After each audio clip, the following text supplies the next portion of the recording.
Hello and welcome to day 3 of my 30-day meditation challenge. So if you don't know me, my name is Cipriano and I'm a life coach, and I have been for about a year and a half, 2 years. Before that, I worked in a psychiatric hospital and I was getting my 4-year degree in psych.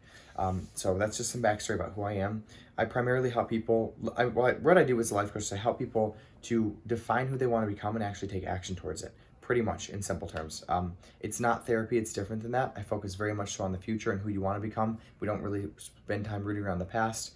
And I teach you practical tools on how to actually transform yourself emotionally and physically into the person you want to become.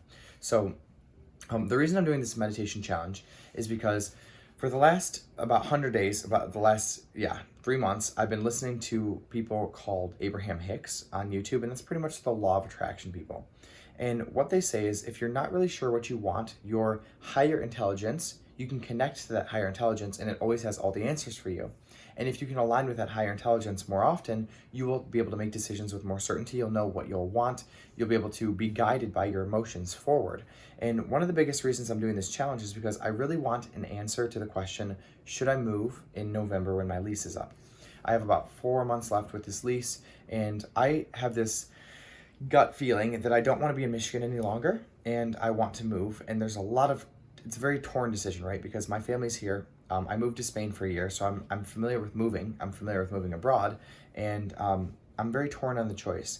And I've been really sitting with my emotions and trying to feel it through, but I've had some blocks. So I feel like this meditation, clearing myself from my physical environment, from my current belief systems, and just aligning myself with the divine energy, right? If you want to get spiritual with it, or at least getting my mind cleared so that I'm not in automatic mode, as Joe Dispenza would say scientifically, is the best way to figure this out. So today I usually have like a whole bunch of notes. I'll show you. Like this is yesterday's. I wrote down a whole bunch of stuff during the meditation. Today I didn't have anything except during like the 24-minute mark, this came to my mind. I don't know if you can see it, but it just says move.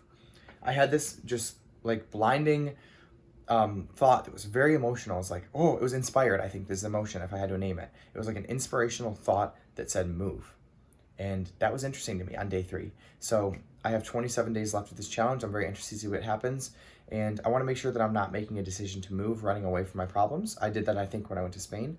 I want to make sure that I'm making a decision to move for my own higher good and the goals and the business that I want to grow and the relationships that I do want to form. So I'm going to keep you posted on that. Stay tuned. This has been really good so far. It's really grounded me, and it's really helped me get some emotional clarity and just grounding over the last 3 days. I feel so much better already, so highly recommend it. Click and I guess I'll see. I won't say click the plus sign, but I will see you in video 4.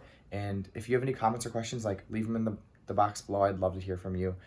This has really been cool, and it's been a lot so far. So I'll see you in the next video.